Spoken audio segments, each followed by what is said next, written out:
quiet today. We're quiet. I literally... With adding all that money up and realizing I spend that much at Dunkin' and Chipotle, I am really going to try to Why don't you explain to our listeners how much money? Do you want to share the dollar amount? Or I think it was $2,745, somewhere around there. It might still be my calculator. Let's see here. What's the breakdown between the two? Do you know the breakdown? Nope, just added it all up. As we're adding it up, and I'm saying Chipotle, $10.95, Chipotle, $21.17, Dunkin', $5.08, Dunkin', Where did $5.08. you have the receipts? Did you have the receipts? In my bank statement. So $2,745.08. So that's like Wait, 2,000? Say it again. $745.08. Oh my gosh. That would make our honor roll. Yeah, that's... Now, I gotta tell you, I probably spent well over $1,000 at Sheets, but I'm really trying to cut down because times are tight. Well, Sheets was probably like my third most spent place. Like, I only spend money at 4 places, and it's like He likes the mac and cheese at Sheets. I've only had it once. It's not Really? Oh, the grilled cheese. The grilled cheese. bad. Grilled cheese, Yeah. yes. Bailey and I, I've never had the... there's this ramen kind, like this type of ramen is going around on social media, and it's like a fad. It's like thicker noodles, and there's like a super spicy like sauce that you put in it. Mm-hmm. And what people are doing are they're making the noodles, putting heavy whipping cream and cheese in it too, and just like mixing it up. It's pretty good. Where do you get the noodles? At Walmart. They were at Walmart. Do you know what they're called? What brand? Oh, I'll text and ask. I'll drop it somewhere here. So my wife made jambalaya yesterday. Ooh. Why don't you Yes. bring some leftovers in? Because I ate it all. Oh. Yeah, And, that's a good thing. So there was kibasi, and she put shrimp in it too. I was going to ask if she put seafood in it because Oh, that's the it's best. Awesome. Just Yeah. I didn't marry her because she Hey, knows Beth. how to cook well. Beth, do you want to make us some jambalaya for a Monday episode? Don't send it down with me because I'll eat it before you. I've never guys had get it, but there was a card on Madden 2005. It was Fumbalaya. Have you ever had paella? Isn't that like some Mexican chicken? It's Spanish. It's more Spanish because there's definitely a difference when you're talking about Spanish and Oh, yeah. Mexican, and You there's don't hear Spanish tacos, but you hear Mexican tacos. yeah. So it's a Spanish dish. It's to me jambalaya reminds me of paella. It's a little similar in that it has a lot of seafood in it though. But it's been a while since I dated a guy when I lived in New York, and he was obsessed with it. So we'd go to all these places that made it, and I don't know, it just made me think of that. Now I'm hungry. Oh, favorite sit-down restaurant? You can't choose Chipotle.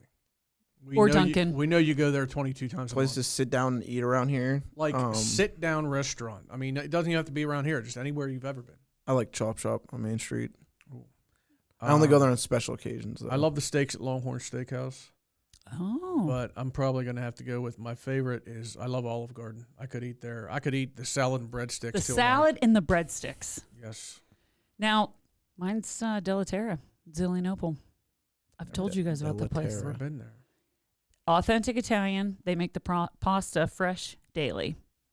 10-year-old sourdough starter, which someone once said to me, oh, what?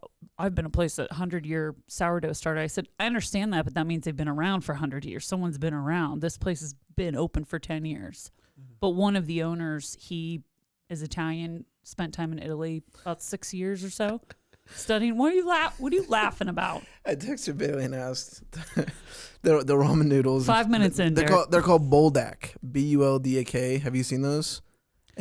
I don't know if I have seen them. She said I laughed. Satan's noodles. That's spicy. Because that's how spicy they are.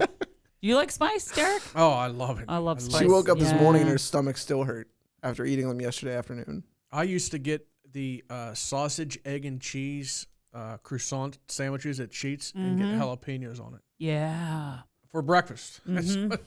What the hell? Oh, yeah, it's awesome. And their Boom Boom sauce, I could drink that stuff. Welcome to Eye on Sports, where we delve into the biggest Butler County sports topics.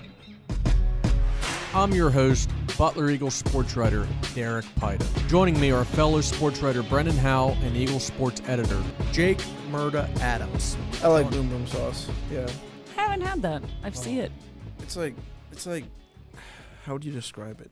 It's hot sauce. I don't think mayonnaise is in it. It's like very runny. It's like I kind of describe it as a Chipotle sauce.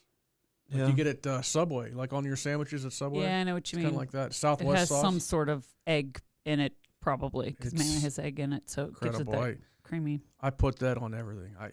I put that on it, Frank's. I Yeah. put that So- on everything. I drive every time I go to Cranberry. You did what?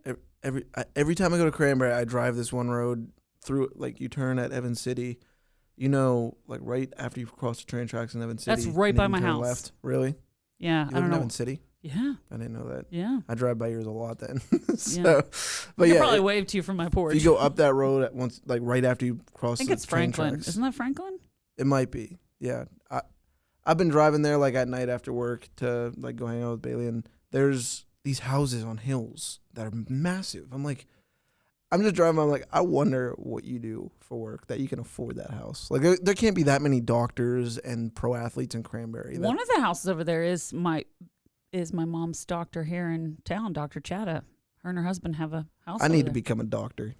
Yeah, but there's a lot of different ways to make money. I mean, I was looking at influencers, these kid influencers who are making over $300,000 a month. Yeah. A month. But it's actually not a happy story. It's this documentary I was watching on social media, and these kids, and they're 12, and this one mom in particular was having these kids do things that were just, they shouldn't have been doing. Like 12-year-old kids, like having their first kiss or whatever. It's just super inappropriate stuff, just to make money. That's all it is. Tennessee's quarterback. That was gonna be the Bjorn Butler topic. Yeah. So do you want to talk a little bit about it now, or we don't want to take about around So your? his name is Nico Iamaleava, and I've known who he was since he was in high school because I keep up with like recruiting. Like I really like watching like recruiting classes come and where they commit, and I have notifications on my phone. And this kid is from Southern California. He chose to go to Tennessee, which isn't usual. Like usually kids from there choose USC, UCLA, Oregon, Washington. And this kid chose to go to Tennessee because... Or stay in Florida. What do you mean stay in Florida? Is that where he's from? He's from Southern California. Did I say I'm Florida? sorry. I thought you said Yeah, and so he got $2.5 million per year to play at Tennessee. That's why he went there. It was one of the first big NIL Yeah, they deals. pay college people now. Yeah, that's So When did they start doing that? I'm sorry. like a few... Well, they've always been paying... Like, did Manziel get? Did it happen when? No, he wasn't allowed, but Okay. that's why like he was controversial is because he signed Mhm. autographs and sold them and stuff. They weren't supposed to do that. Now they get paid through the school, through NIL collectives. And this kid has been with Tennessee for 2 years now. He led them in playoff last year. Ohio State blew them out. And he's coming in as one of the best quarterbacks in college football this year. And he decided, I'm not making enough money. I want $4 million. 4 or 4.5. Tennessee told him, nope, get out here. Like we're not, because if you pay him, it opens Pandora's box, and you got to pay everyone. Well, That if sits you out. double what he's making, then what about all the other Yeah, athletes? then they sit out. And what's his What about the reason? linemen who are blocking for Yep. his Yeah, greedy behind? Yeah, what about team? Like, Yeah. what has happened when it That's- comes to these? Look, I hate to say, I told you so, but I know a lot of people felt this way when they started this a few years ago. I said, I think it was the exact term you just used, Pandora's box. You're opening up.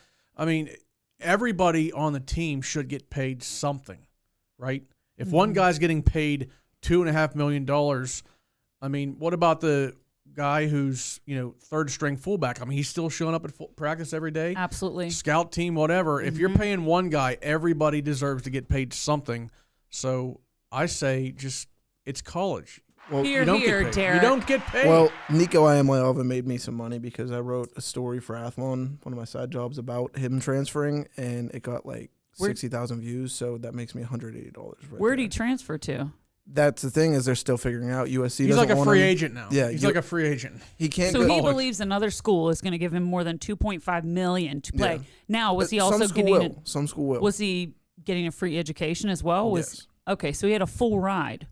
Yeah. See, that's where I start to really have an issue too, because how many students academically that are also athletes, they deserve full rides too. Maybe that's it. Maybe that's the payoff for being a representative of the university. There's got to be something. I can tell you, no, I was nowhere near being capable of playing college athletics. But I can tell you, for somebody that graduated college with, what was it? $80,000 in college debt. Yep. That's about and these right. people, and you tell these people, hey, you are getting paid. You're getting a full ride. Mm-hmm. You don't have to pay to go to college, and they scoff GPA at that. certain. Yep. They scoff at that. Believe me, you don't want to graduate college and owe $80,000. Be looking for a job. Yeah, No, absolutely exactly. not. But yeah, he might have played himself, because no team in the SEC it's a rule that the conference has where he can't transfer to another school in the spring portal, so he can't go anywhere else in the SEC. USC doesn't want him. Notre Dame doesn't want him, partially because of what he brings with him now. Now he's kind of like all for self player. Well, he's starting to bring a diva. that. He's starting to. Yes, he's bringing that diva mentality. UCLA's thinking about it from the sounds of it. North Carolina, Bill Belichick needs a quarterback, so he might end up Bill there. Belichick. Tulane, who isn't even in a power conference, he won't be playing in the playoff. He'll be playing with. And they're going to pay him more than that. They're going to pay him $4 million. One of these teams are, yes, because that's how important That's quarterbacks insane are. to me. My point is, and I know the amount might be different. Obviously, if you get the NFL, you're talking even bigger money. But when you look at they're getting paid in college now, you get paid in the pros. What's the difference between college and pro now? What is the difference? Absolutely. It's ridiculous. Something I saw is Brock Purdy has brought the 49ers to a Super Bowl, and he hasn't even scratched $1 million. He hasn't even gotten there, and this kid wants $4 million. Yeah, and I'll stand by this right now. I'm so against this kid. He's never going to lead a team to the Super Bowl, Well, like Brock Purdy did. And Brock Purdy, as you said, he's making He's a pennies potential Steelers quarterback target in the next draft. compared. So Next year. next year. Bring in the Pit, because they work right alongside the Panthers. Yeah, there Bring you in the go. Pit. There you go. Pitt can pay him $4 million. Hey, it would create some buzz. How about Jake Skull Temple? I heard they're looking for a quarterback. Yeah, take him to Temple. Send him to Philly. Make him a now. So this week, we are finally getting around to recognizing our Winter Sports All-Stars. This podcast is being taped on Monday, April 14th, and today's paper is the Basketball All-Stars, boys and girls, on the 15th, which is Tuesday, wrestling, and on the 16th, Wednesday, it will be the Swim and Dive All-Stars. So we're going to start off with basketball. That's in today's paper. Brendan, you handled the boys basketball, so tell us a little bit about the team. Who was player of the year, who was coach of the year, and what observations did you make in the article that appeared in today's paper? So our player of the year on the boys' side was Josh Book. Second straight year. Yeah, second year in a row, except this year all to himself. The year before he was with Braylon Littlejohn as co-player of the year. But the quote that stood out to me when I talked to AJ Mata, and I put it as a pull-out quote in today's paper on the front page of Sports, is basically teams knew what was coming, and at times they still could not stop it. So you're a pretty dominating athlete when you go out there, and he was double-teamed, he was triple-teamed. Teams played a different defense seemingly every night against him, and he was always able to figure it out. Slippery Rock didn't win any championships. They made the playoffs, but what he was able to do was impressive, especially this year being more of a known commodity than the past year. Our coach of the year was Knox Allen Bowman, who has actually stepped down as coach. He wanted to spend more time with his family, that sort of thing. Felt it was best, even though two of his sons are on the team, and Jackson and Brody. He told me that, and he said this throughout the season, was Knox loaded up their non-conference schedule to get the team ready for the section play and for playoffs. Obviously paid off. They made the state playoffs for the first time, I think he said, in 19 years. 19 years. And I wrote here, South Allegheny, who was one of their – all of these guys or all of these teams were opponents of theirs non-section in the regular season. South Allegheny won the WPIAL title in Class 3A. They were the runner-up in PIAA. Knox beat them 62-59 early February. McDowell, Johnstown, they both reached states in Class 5A. Moon and Bell Vernon in 4A, and Shadyside Academy and Bishop Kilfoyle in 3A. North Hills and Baldwin made WPIALs. So that's a gauntlet of out-of-section play. That's how you prepare kids, obviously. Some of the guys that made it onto the team were Jackson Bauman, Alan's son. He was their star guard. Jason Fredericks from North Catholic, who helped lead the Trojans to the state semifinal. Andrew Gettinger from Butler, who wasn't as known before the season, and he kind of broke out as one of their best players. Shane Peters, Karn City's big man, who was kind of unstoppable. He averaged 20 points per game, which is ridiculous. And Austin Wroblewski, another guy from Mars, who was kind of smaller, but he was who South Fayette and a few coaches that I talked to down the stretch during their playoff run said that is who they're focused on when the Plants took the floor. So all very impressive guys. We have a ton of honorable mentions. It was a little tough to make this team, but all these guys, I would put them up against a lot of teams and think that they could do pretty well. So we had, on the boys' side, we had one kid from Karn City, Peters, one kid from Butler, Gettinger, one kid from North Catholic, Fredericks, one kid from Knock, Bauman, One kid from Slippery Rock, and Mars. Yep. So that's very, six. very Dispersed. Yeah. The verse. I can't talk. dispersed. What do you think, Jake? Oh, Jake's not here. Jake's actually out east. He's coming back today. He's going to be back at work tomorrow, but he's had a 4-day weekend to take a trip back to the eastern part of the state where he's from. Speaking do you think he listens? Do you think he listens whenever this is dropped? I feel like he does. You didn't care, but I feel like he'll listen in. I'll make sure I insult him in some way, shape, or form by the end of the show here, and we'll find out. Right? Because if I insult him, he'll definitely come in and say, "Hey, what was that about?" Girls basketball. You mentioned that Book got our Player of the Year based largely on teams knew what he was capable of. They knew that's where the ball was going to go 75-80% of the time, and he still put up the numbers that he did. Kind of for the same reason. That's why Butler's Amelia McMichael, a senior, headed to Westchester University out near Philadelphia. That's why she was named our Girls Player of the Year. 17 points a game, 8.5 rebounds.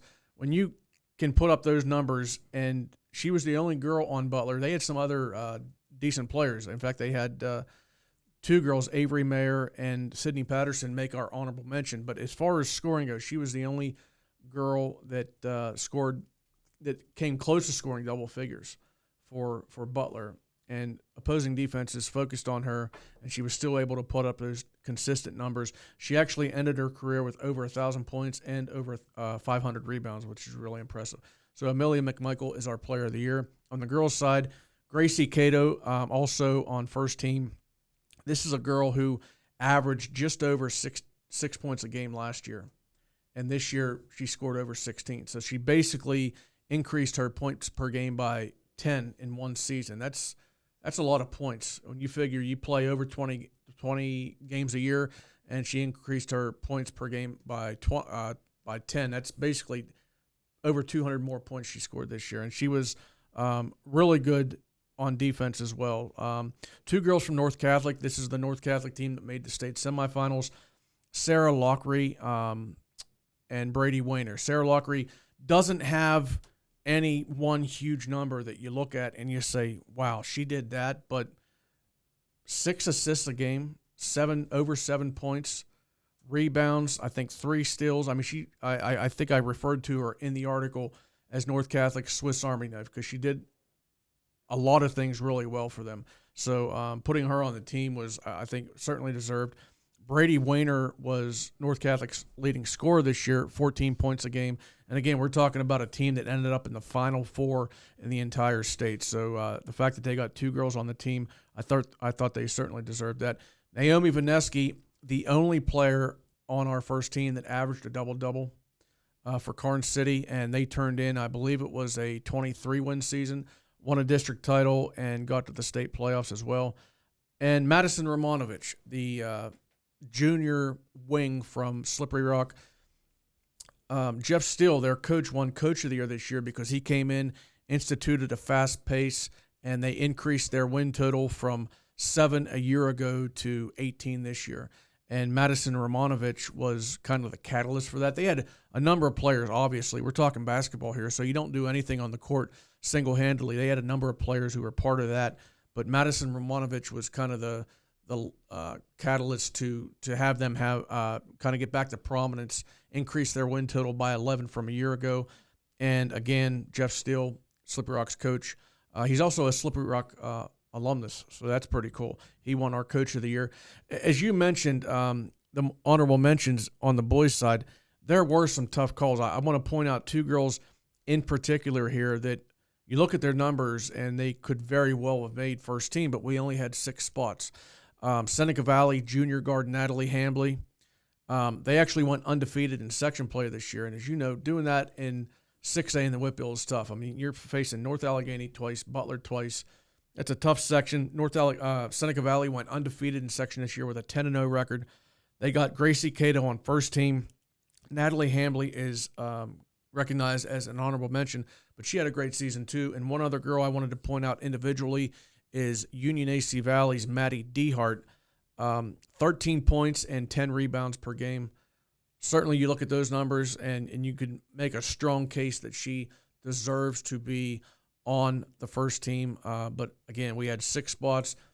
I think we got it right. I think we got the girls, 6 girls on the team that deserve to be there. But just because, honorable mention, we're only recognizing 18, 19 players in the entire county, in our entire coverage area.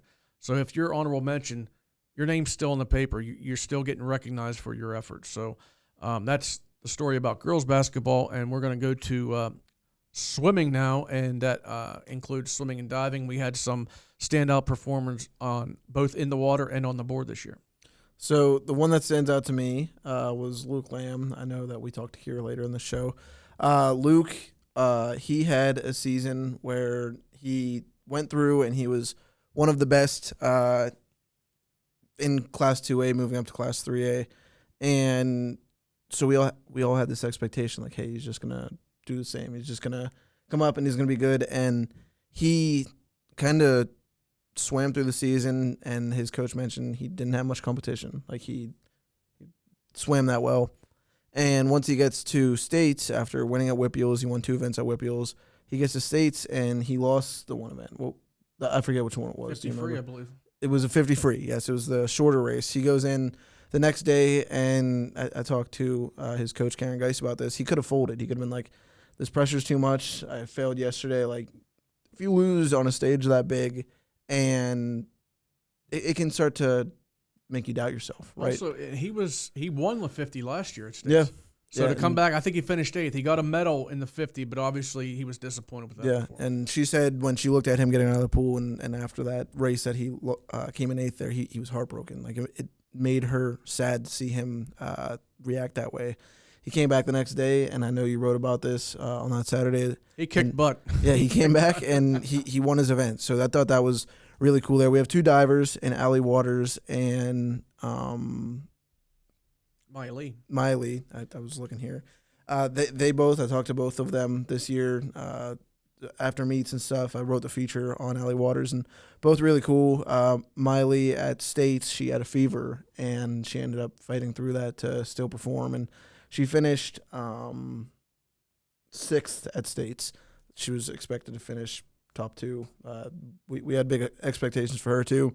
Gianna Lavarini is going to Pitt. She had a solid season as well, won at Whitfields. Her brother, Adrian, he was a 2-time medalist at the Whitfield Class 2A meet. And Isaac Barton, who was a paraswimmer that we had that won 2 state events. So it was an all-around really strong group here. Molly Masella from Slippery Rock, she did really well in District 10, Nathaniel Tarby. With Freeport, he was one of the Yellow Jackets boys leaders. It was a really solid group. I know I'm kind of the guy who covers swimming here, and it was cool to see and talk to most of, if not all of those kids throughout the year. We're not going to go into detail on her, but we do want to mention who won our girls swimmer of the year. Kira Schrecongost. Schrecongost from Freeport won a Whitfield and state title in the 100-yard butterfly. The reason we're not going into much detail is she is our interview this week on the Eye on Sports podcast. I actually conducted the interview this past Friday, so that's going to be included in this episode. Kira Schrecongost, our first ever Butler Eagle Girls Swimmer of the Year. On the wrestling side, that was my beat, so to speak, this year. We named one wrestler of the year. On the girls' side, it was Brayley Ireland from Knock. She won a Whitfield regional title, finished 6th of the states.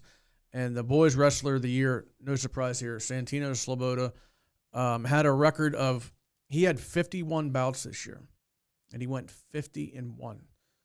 You know, if you got on the mat with somebody. Now, granted, you don't train to be a wrestler. I understand that. I, but I could go right for right with anyone. Okay, I'll tell you that right now. yeah. Okay, so we set that up. So, Okay. We're going to set that up and get that on video. Like writing? Yeah. Santino Sloboda had 51 bouts this year. His only loss came in the quarterfinals of the state tournament. He finished the season 50-1. Whitfield title, regional title. He finished third at states. He's only a junior, so he's got 1 year left. So obviously he was a unanimous decision as our boys wrestler of the year. And Braylee Ireland was our girls wrestler of the year, and that was a consensus vote as well. One thing I do want to point out regarding the girls here in wrestling, Anastasia Manchester, who came into the season as we recognized at the start of the season, she's our best wrestler coming in. I mean, we're talking back in, early December. She went 16-7 before she sustained an injury that ended her season in, I believe it was like mid-January. She's only a sophomore. So she comes back next year healthy, hopefully, and can stay healthy for the entire season. I'm anxious to see what she can do. She had a really good year as a freshman last year. And, as somebody that puts as much time into the sport as she does, she's only going to get better. So I just hope she can stay healthy next year. Going to see what she can do with a full season. And on the boys' side, North Catholic is not going to have a strong record in wrestling. Just because I don't even know if they have a full team as far as, a definite wrestler at every single weight. But the three guys that led them this year all made our all-star team. Victor Wagner, Michael Piero, and Angelo Emilio. All three are coming back next year. Between the three of them this year, they had a combined record of 102-36. So you do the math, that's basically 34-12. On average, that's what those kids had this year, 34-12 record, and all of them are going to be back next year. So I thought that was pretty neat, the fact that North Catholic doesn't have the numbers that Seneca Valley does or a Butler does, obviously. But three of their wrestlers really stood out, and we recognized them as all-stars on our boys wrestling team, which is going to appear in tomorrow's paper, Tuesday, April 15th. Kira, I'm told that you got a surgery coming up on Monday? Yes, I do. What's going on there? I'm having a nose surgery done. So which one makes you more nervous, a big race or Monday's surgery? A big race. Our guest this week on the Ion Sports podcast is Freeport senior swimmer Kira Schrecongost. Kira recently capped her Yellow Jacket swimming career by winning district and state titles in the Class 2A 100-yard butterfly. She will be recognized in the Wednesday, April 16th edition of the Butler Eagle as our first ever Girls Swimmer of the Year. Kira, we are glad you are able to join us. Welcome to the show. Thank you. So you've had a few weeks to reflect on your senior season. What are your thoughts on the way things turned out for you? I was super happy with how my senior year finished. The beginning of the season, I was kind of like, I don't know how to explain, I wasn't happy with how I was performing at some of my club meets. And I typically do better at the end of the season, so it just kind of had me thinking about, how might the season go? But I was super happy with myself. So the state title that you won in March at Bucknell University, that was your first state title at the high school level? Yes. So you'd been to the state meet 3 times before, but and you swam well there too, but a gold medal at states had eluded you until this year. Going into your final trip to states, was there any nerves involved? Were you thinking that, okay, this is my last chance, I got to make it happen? Oh, 100%.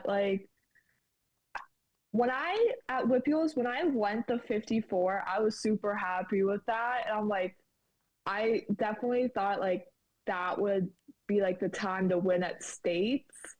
And I was super excited with my time and how I performed at states. So I definitely was a little bit nervous knowing that I had the 2 IM a little bit before and the relay. So I was just like, hopefully I have some feeling left in my body after those races. So did you look at that as more of a plus or a negative, the fact that you did have 2 races before that? You could look at it, okay, this will help me, get loose, get ready for the butterfly, or it can also take some out of you as far as stamina goes. I do feel like it's a negative thing, and because not many people do that lineup where I've done it all 4 years, and I feel like people think of that as their advantage against me when I swim those races. But I do feel like it's a negative thing when I'm still trying to catch my breath after the race prior. So I've seen you personally at the Whitbill Swimming Championships 3 of the last 4 years. And I know you're very competitive, but you seem to be able to deal with results, whatever they may be, a little better than a lot of other high school swimmers. When did you develop that mindset and, that whatever happens mindset? And was there anybody close to you that kind of influenced you in that regard? I would say a while ago, I kind of developed that mindset. Like, I feel like people, like with high school swimming, take it way too seriously, where they get lost in the idea of like, this is the most important meet of their life, where high school swimming is literally 3.5 months versus a club career, which is like a majority of the year. And I would say my old head coach, Dan Taylor, he's the Franklin regional head coach. He, I think, helped me in a way because he was super proud of me my freshman year when I won my first Whitfield title. So I feel like he kind of helped me with that, and we've always had a good connection about how I performed when I was younger because I was in his group for quite some time before he switched teams. So Freeport does not have its own pool. Mm-hmm. You're well aware of that. Describe, because you guys don't have your own pool, what's your training schedule like during the high school season, and who do you swim for outside of high school? So this was the first year we got pool time, actually. We were practicing at Highlands High School 3 days a week. It was Tuesday through Thursday. And then Monday, Friday, and Saturday, we would all be with our club teams. So I would practice there on those days. And that is the Fox Chapel Killer Whales. So how did your experience, I mean, how long have you swam for them, and how did your experience with them help you progress as a swimmer? So I believe it's been about 7 years since I've joined that club team. We have some like the best swimmers in like Western PA, I would say, on our club team. And we have there's so many of us that we all do like all the strokes and all the events. So it really helps you in areas where you really don't think they do. So the butterfly, obviously your best event. How far do we have to go back to where that became the case? I mean, obviously you said with Fox Chapel, you kind of swim all the strokes until you learn your best. When did you tell yourself, you know what, I think the butterfly is going to be where I have my best moments? Oh gosh. I honestly did not like swimming butterfly at all when I was younger.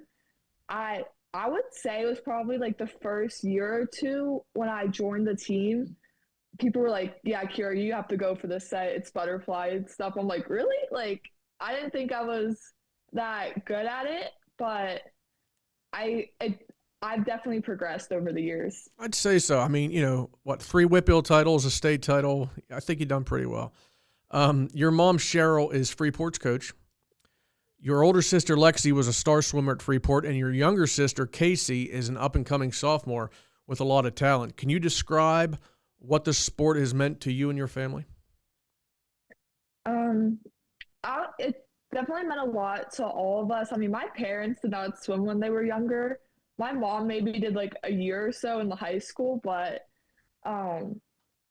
we swimming has been our whole life since we were younger. So having us be able to be where we're at today is something special for sure.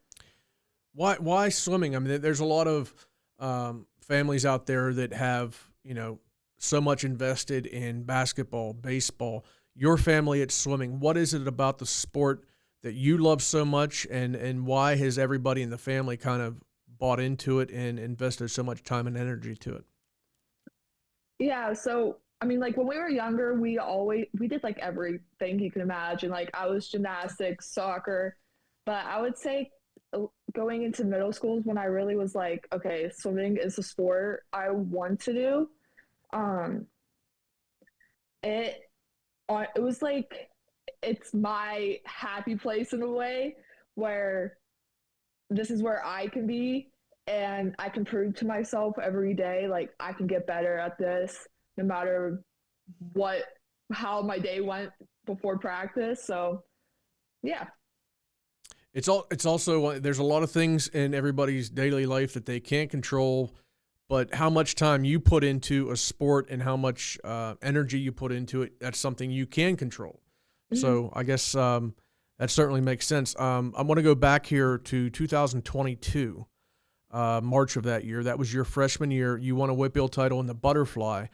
Looking back, can you honestly say that was, okay, this is what I expected to do this year, or was it a little bit above what you thought you could accomplish as a freshman? Oh, yeah. I was so surprised with how I performed at that meet. I feel like from start to finish that day, all my events kind of helped each other. So I did not expect to win the 100 fly at all. I was super surprised. And like, both my parents were crying. They were like, "Oh my gosh!" Like, I I think that helped me also. Even though like my sophomore year, I got second in the 100 fly, so it was kind of like it is what it is. So you've had a pretty unique opportunity to swim on the team with your older sister, Lexi. Mm-hmm. And the last 2 years you've gotten to swim with your younger sister, Casey. Just the fact that you guys aren't that far apart in age. There's basically, 2 years between you and Casey, and then, 3 or 2 between you and Lexi? Yes. And the fact that you guys are so involved in swimming as well, what kind of bond have you guys been able to form together through your collective involvement in the pool? Yeah, we're each other's biggest supporters. I mean, some days when we would actually practice with each other, there may be an argument here or there about who's doing what, but we support each other even though we might not be happy with the result of a race, but we know we're always there for each other. So I think that's what has helped us, and especially like Casey this past season, like me just being there for her and her freshman year as well. High school swimming's a lot, even though it's a short amount of time. Well, you mentioned a little bit of argument. I mean, I guess you guys wouldn't really be sisters if there wasn't a little bit of argument to go around, right? But how competitive are you guys outside of the pool? I mean, you guys ever sit down and play a board game and it's cutthroat and you give each other the evil eye? Do you guys compete together in anything, even for fun, outside of the pool? I mean, yeah, like board games some nights, but other times I feel like we try to keep to ourselves because it will end up in an argument for sure. So, speaking of outside of the pool, what interests do you have outside of swimming? When you need a break from swimming, what do you fall back on? What do you do to kind of just give you that little bit of a release? Honestly, some days, like, I'm on a 2-week break right now. So I kind of been just doing nothing. Like, it's kind of nice not having to going out and trying to get the practice. So I've been keeping up with my homework for the past 2 weeks. So that's kind of what I've been doing. You got the Duquesne sweatshirt on there. That's where you're headed to college. First of all, before I get into looking ahead, we're going to go back to your decision-making process when it comes to Duquesne. What other schools were you looking at, and what was the deciding factor on you picking the Dukes? Yeah, Yeah, it was last summer not last summer, last spring when I was starting to go on all my college visits. Um, they were all back to back weekends in a row, so my mom was super happy about driving everywhere. Um, we were at Miami, Ohio one weekend, University of Delaware, and then I was at Duquesne with in one of those, and then I had a college visit back in January at Eastern Michigan. Okay, so in what was it about Duquesne that made you say, you know what, this is where I want to spend the next 4 years? Yeah, Coach Dave has been there for quite some time now, and I I felt like a connection with him, knowing that he's also a parent who has swimmers and understands what it's like to be a student athlete, and he's been doing it for quite some time, and versus the other schools where the head coaches are a little bit younger, have some younger kids who haven't been in the sport for quite some time. So I felt like having him being a parent, and it just helped a lot. And knowing like coaches who have been at a school for quite some time, they tend not to leave the program versus I would say when I visited Miami, Ohio, the whole coaching staff changed the week later. So nothing's certain, and I had a good opportunity with what I wanted to major in too. So he helped me he guided me in the right direction. Things can change. I mean, once you get down to Duquesne, by your senior year, I mean, that's 4 years down the road. Mm-hmm. But have you been told where they at least see you initially as far as events go? Obviously the butterfly, but I mean, other events, do they see you swimming other strokes? I would hope so. I like some other events. I get quite bored doing the same thing over and over again, even though I will be swimming fly. I love swimming IM, swimming breaststroke. So I'm hoping there's some other events in there. Uh, what are you looking forward to most? I mean, you're going down the Duquesne. It's close to home. Obviously, the academic side of it.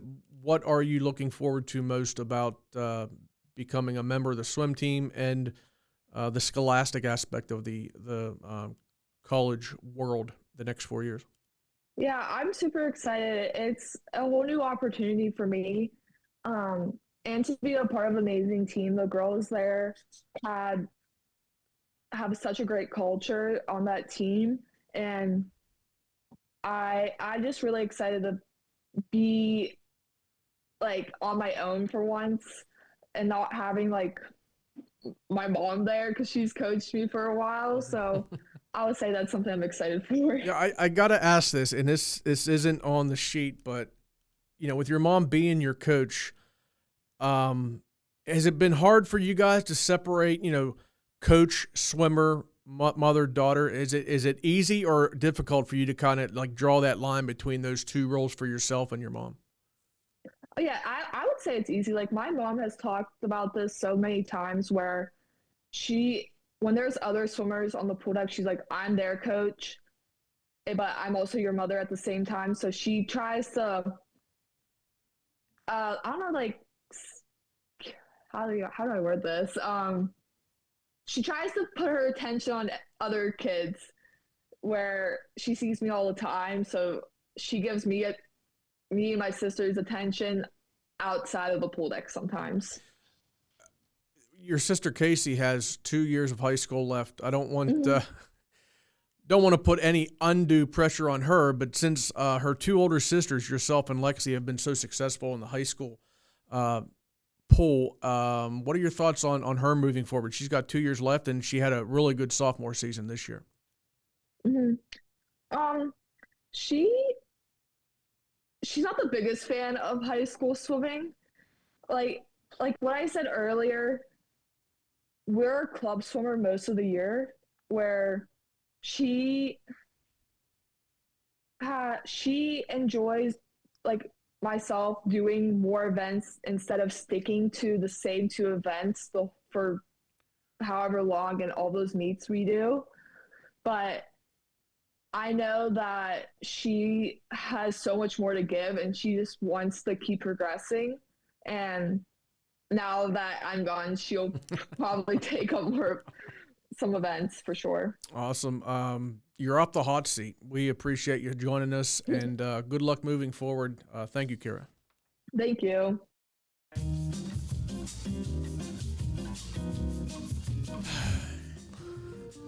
All right, Derek.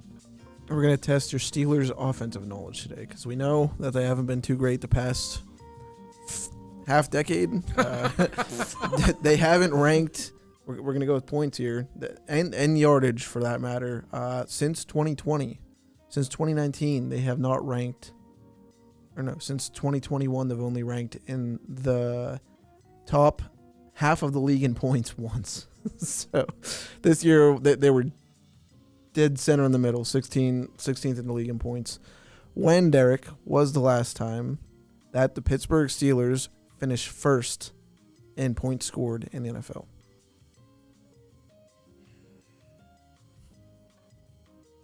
Points scored in the NFL. So this includes every special teams, defensive touchdowns, all those. Offensive rank.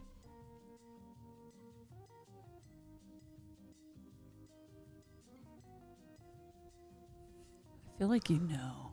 1979. Is that it? Had enough of him. He is killing I love you, Jake. Yeah. I love you. Wow, Brendan. I mean, he's That was keeping a you on good your one. toes. That was a good one. Here's the the details to that. crazy thing about the 79 Steelers. As you know, they won the Super Bowl that year. You always hear one of the most important stats in football is winning the turnover battle. You know that I don't know exactly where they were in plus minus that year in turnovers, but they actually led the NFL in turnovers that year. They turned the ball over more than any team in the NFL. They had 5 turnovers in one game against San Diego that year. But they ended up winning the Super Bowl. So yeah, they got Bradshaw threw a number of interceptions. He's just dropping facts. He's just like boom. No computer. Just all up They there. averaged about 3 turnovers a game. It's crazy to think about that. They averaged about 3 turnovers a game, and they still won the Super Bowl. And in the Super Bowl, they turned the ball over 3 times. But, my boy John Stallworth came up with just incredible fourth quarter catches to put them on top and then to keep them on top. Speaking of 70s Steelers, the other night I was writing late at Bailey's and I told her how NFL Films is like my cartoons. Burning the when I was a midnight kid. oil? Yeah. She went to bed, but before she went to bed, she went on YouTube and she turned on Steelers 70s. It's like a documentary of their first Super Bowl, their season of their first Super Bowl. I'm sure you've seen it. Oh, yeah. And she turned that on. She's like, here's your cartoon. And she just went to bed. It's like, awesome. I'm like Okay.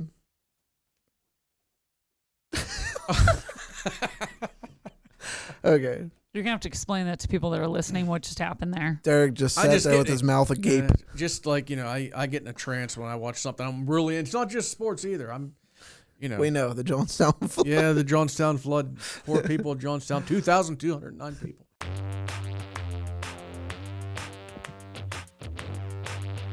Welcome to Beyond Butler, our weekly segment where we talk about something outside of Butler County sports, whether that be professionally or collegiately. I have this script down in my head at this point, as you can tell now, Derek. Right, Jake? I made myself laugh there.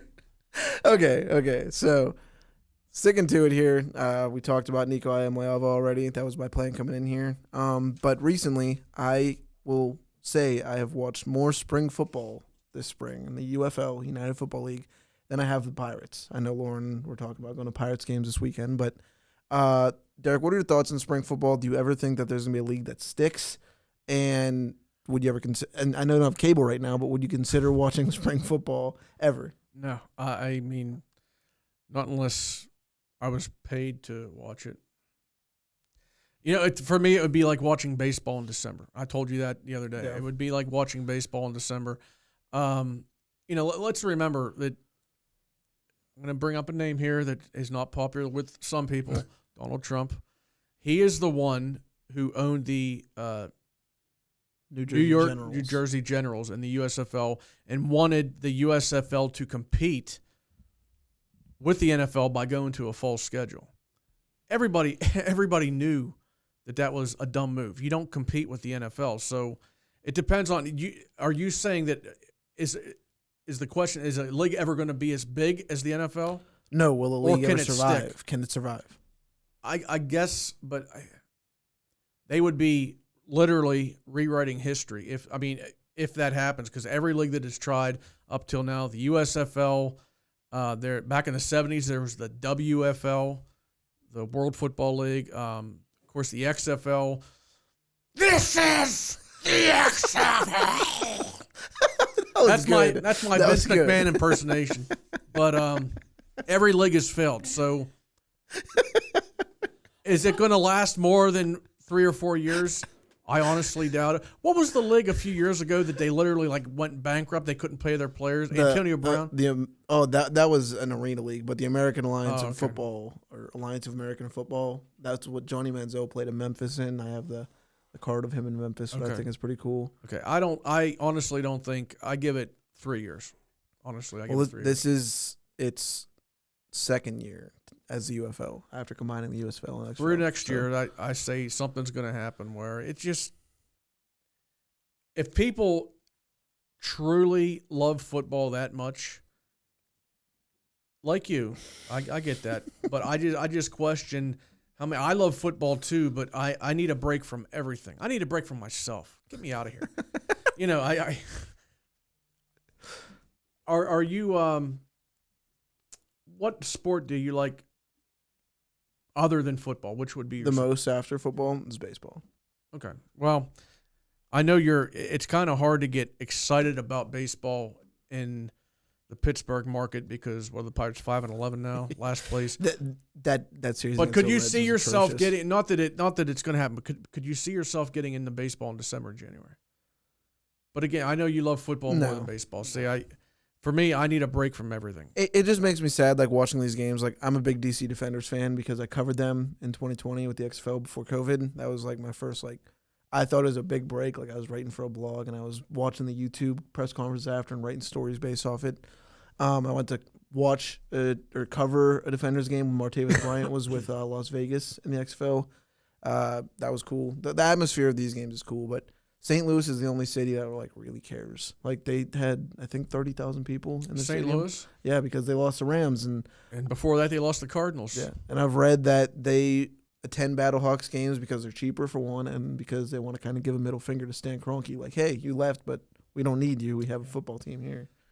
I think, I know we're about going back literally 60 years here, but that's why I think so much respect deserves to be put on the AFL, because the AFL was the one league that made such an impression with the NFL that they literally they combined. They had a merger. Now, back in the 1940s and the late 40s, the Cleveland Browns won 4 straight titles in the AAFC from 46 to 49. And they're counted now in official stats on NFL. So. All-American Football Conference.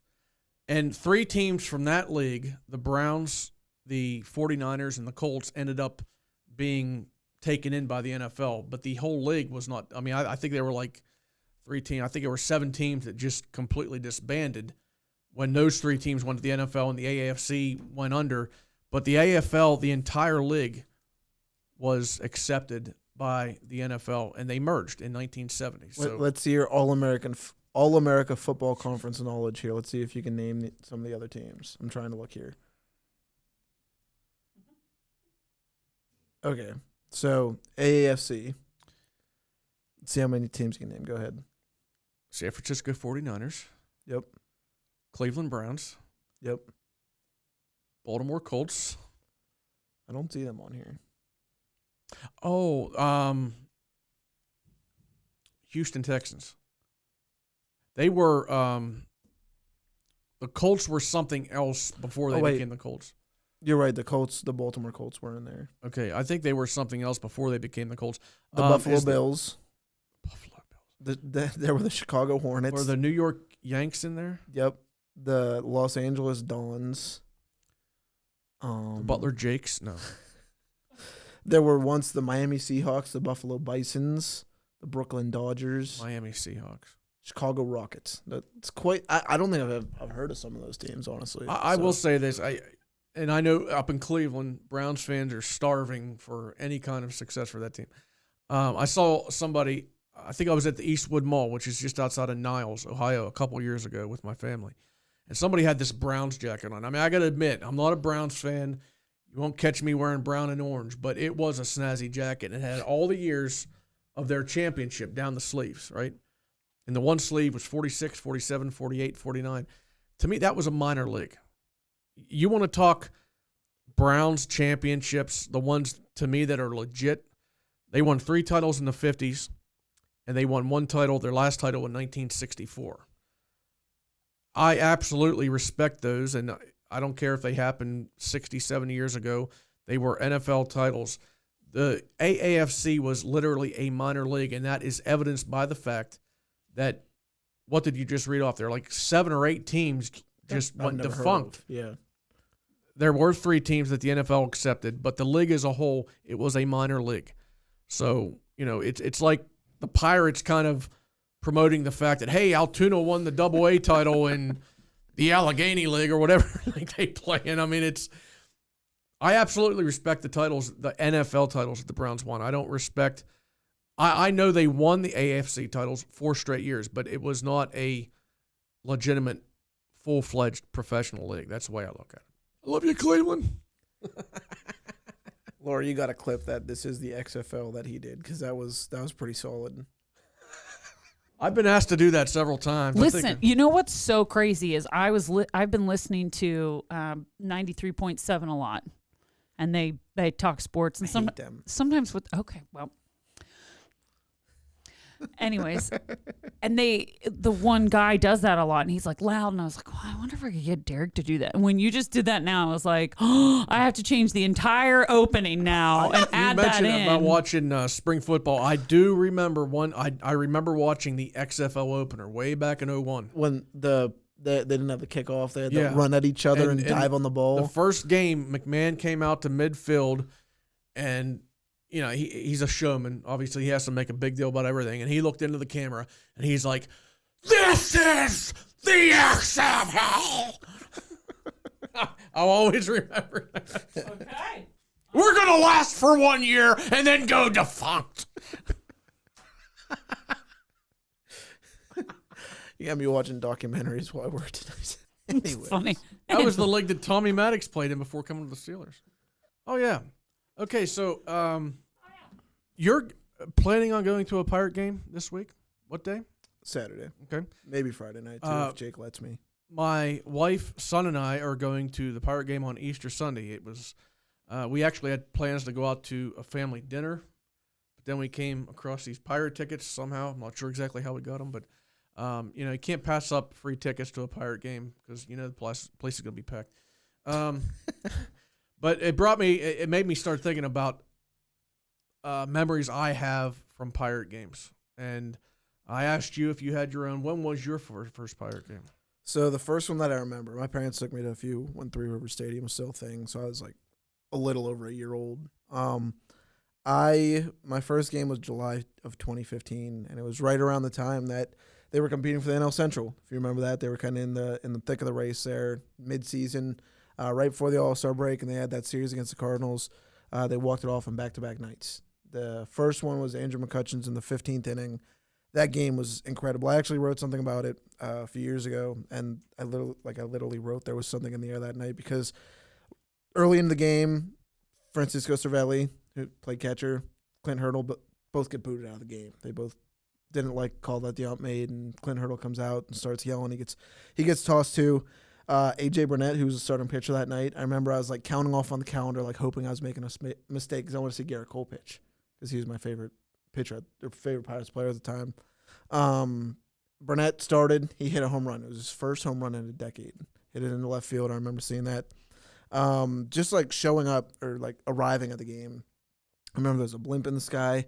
The stadium was packed. I'm telling you, there wasn't an open seat in the entire house. Like, it's not what we usually see at Pirates games. Like, so it was actually voted that game was the best game of that year. The MLB.com voted that as the number 1 game. And at that point, the Pirates had won 10 of 12, and the walk-off was in the bottom of the 14th, not the 15th. Messed up there.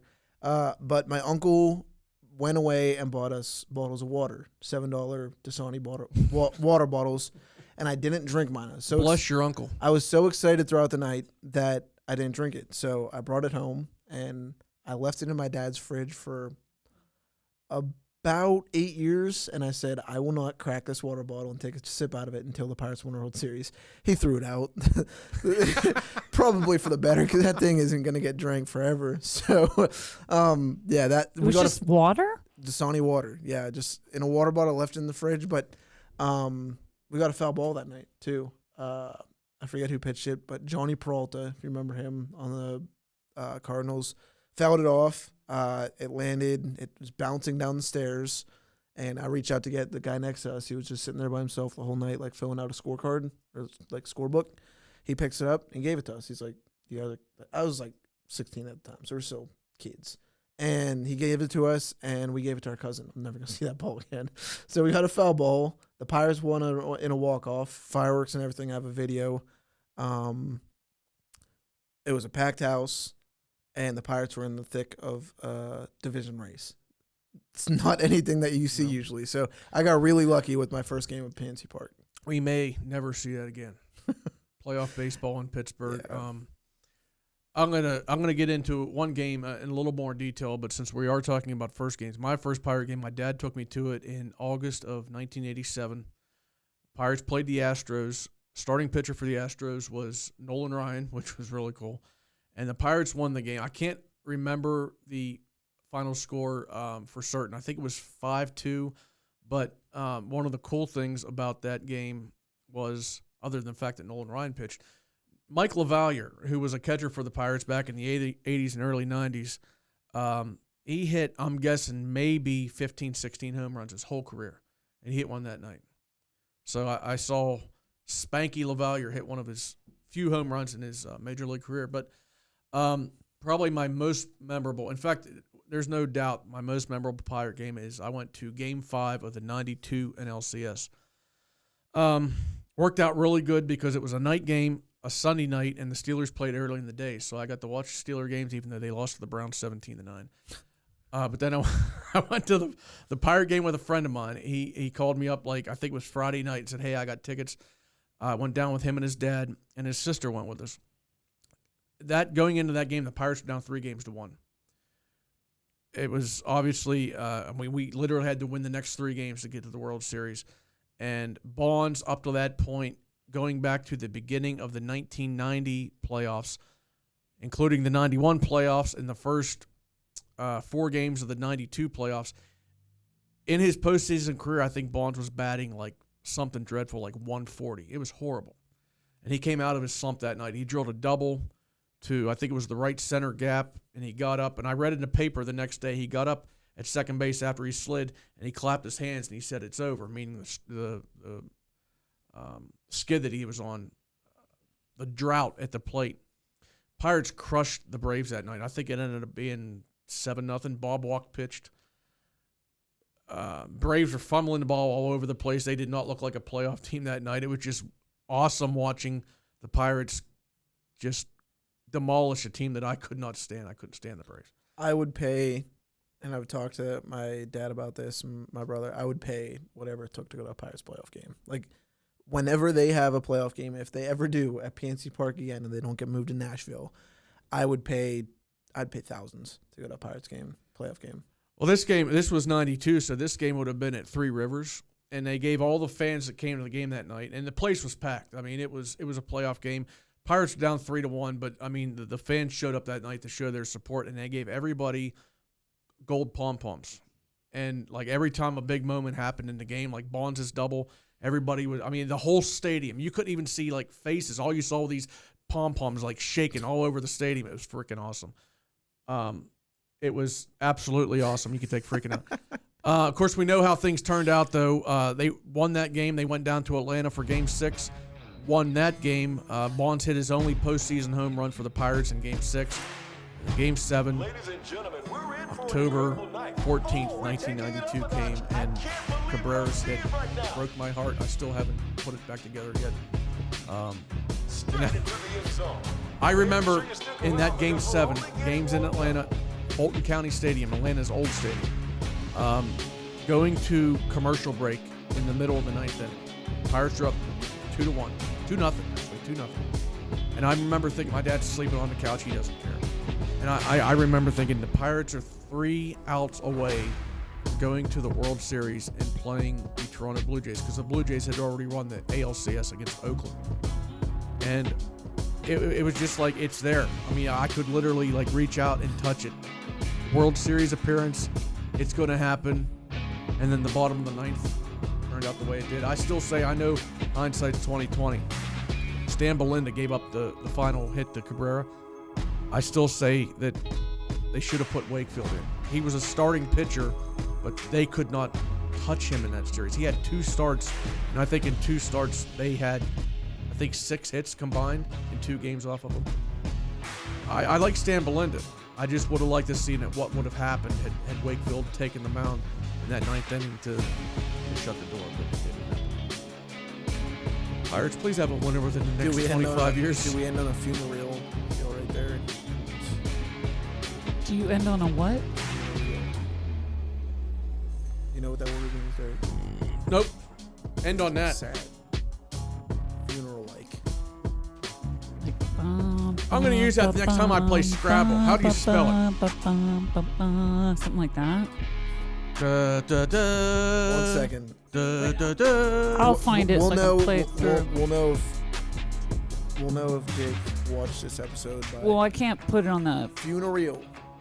I can't. The definition is having the mournful, somber character appropriate to a funeral. Why would we do that? He's been reading up on us over there, Laura. He's been looking into us and making sure he's got us in line. Used to be Brendan wasn't much for learning. He didn't know a lot. He's coming in here. We encourage you to subscribe to the Butler Eagle YouTube channel and Apple or Spotify podcasts or your favorite podcast platform. Follow us on Instagram and Facebook at Alter Eagle Podcast and at Butler Eagle News. Goodbye.